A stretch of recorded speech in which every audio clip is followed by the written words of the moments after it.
Mário Passos Furtado é um professor, neste momento aposentado, deu aulas de português durante mais de 30 anos, tem experiências de projetos de educação para o desenvolvimento em ONGs, sobretudo numa, o CIDAC, o Centro de Investigação e Desenvolvimento Amílcar Cabral, e portanto é neste mundo que mais ou menos eu me vou colocando, quer na educação, quer no mundo das ONGs, as ONGs para o desenvolvimento.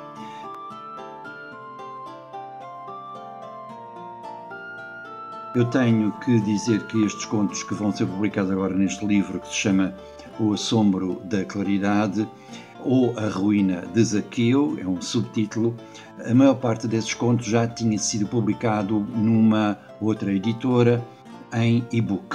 Tive a felicidade de haver vários leitores que me pediram para transformar o e-book em papel para que pudessem ler e divulgar com mais facilidade. E então é isso mesmo que eu estou a fazer aqui, com todos os contos que até agora foram publicados, ou quase todos, que foram publicados em e-book, e com mais 2 contos inéditos, que são umas pequenas novelas ou noveletas e que são um bocadinho maiores do que o normal, mas que são de facto completamente inéditos.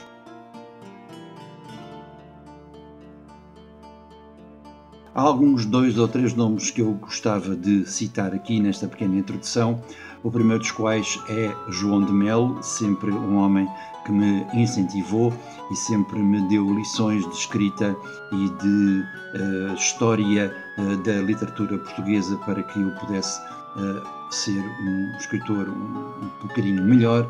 Também a Teresa Martins Marques é uma pessoa que me sempre incentivou e que por coisas da vida não chegou a apresentar um outro livro meu, mas que também esteve sempre na linha da frente.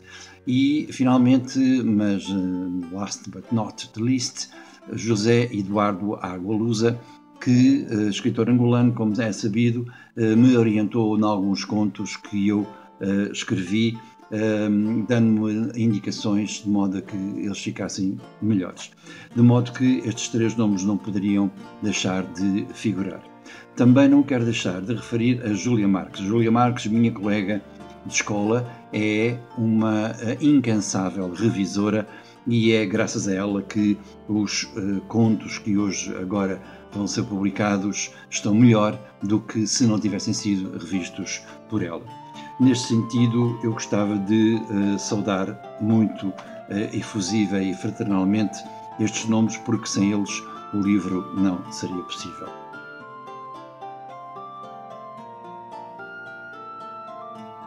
Bem, então estes contos tratam de quê exatamente?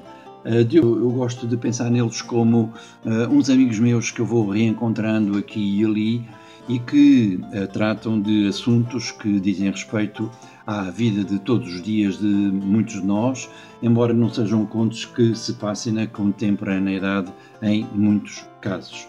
Estou-me a lembrar, por exemplo, de um conto que se chama A Desdita de Dulce, um dos que foi incentivado por José Agualusa, porque é um conto também com características policiais, o que é uma exceção na minha escrita, entre outros exemplos. Também temos aqui, eu estou a ver aqui nas minhas cábulas, que há contos que tentam retratar uniões, separações, encontros, desencontros entre homens e mulheres, a solidão, a desilusão, muitas vezes a morte. O que não quer dizer que, se surgir a hipótese de um ou outro sorriso, eu rejeito essa hipótese. Não rejeito. Mas, de qualquer modo, não a procuro e faço com que o livro seja mais uma reflexão sobre esta vida que nós temos e menos sobre um lado puramente de entretenimento. Claro que não tenho nada contra o entretenimento puro e duro, mas neste momento, neste livro, não é isso que procuro. Procuro um outro tipo de consequência.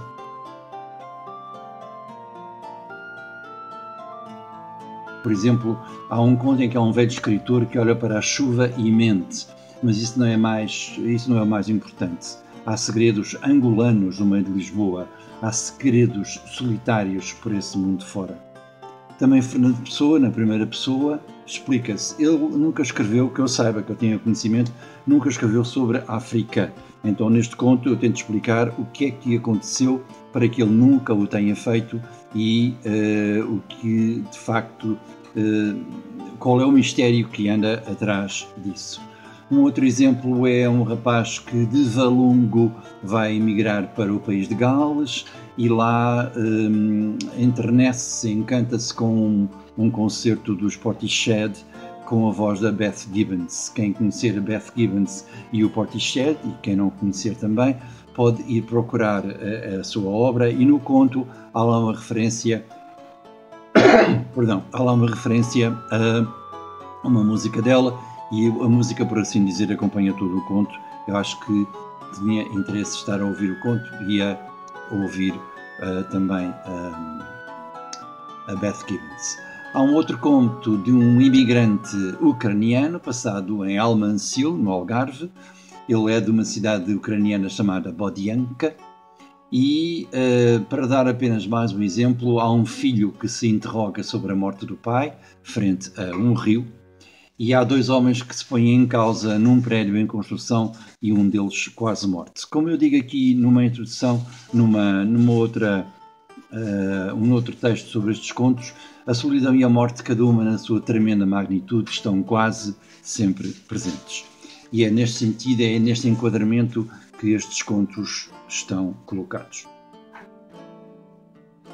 Tenho a sorte de já ter publicado 2 livros de poesia, um até com fotografia própria, como se pode ver aqui por trás, de vez em quando também faço fotografia, mas é na literatura que eu me quero focar agora, e nesses 2 livros de poesia, um dos quais é apenas de poesia, é uma experiência dividida em vários andamentos, que eu gosto de pensar que são andamentos musicais, de uma grande sinfonia.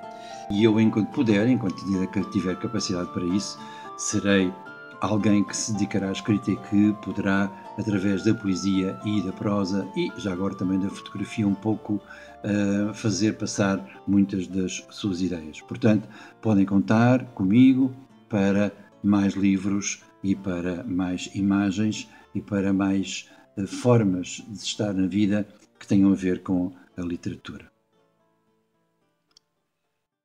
Sortelha, a José Saramago. Espera, eu conto. Estavas em Portugal a viajar por este país, vieste visitar as pedras desta terra, as vinhas, os rochedos que se esquecem que existem. Mas esquecemos que se esquecem que existem. Sim, tu também, não? Está bem, admito que não. Já me fizeste crer em tantas coisas em que não acreditava.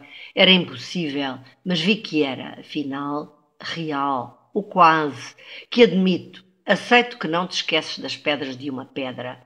Fazes-me lembrar o outro, que ao fazer uma viagem, que, dizia ele, era o princípio do mundo, perseguia um calhau num rio dourado, uma empena numa aldeia desconhecida, uma sombra de um passado iniciático. Assim és tu, com a tua casa no meio dos seixos de vulcão. Não te esqueces das pedras? Pois bem, elas nem dão por ti, um cético dirá. As pessoas passam e a montanha fica. Um budista poderia dizer que assim deve ser, a montanha e o homem como pertença de um todo. Imagina um budista cético com antecedentes cristãos. Sim, sei que irias lá ter ao teu cristianismo criptoconservador. Queres discutir isso agora? Eu não. Prefiro que o faças quando formos almoçar daqui a pouco. Depois verás porquê.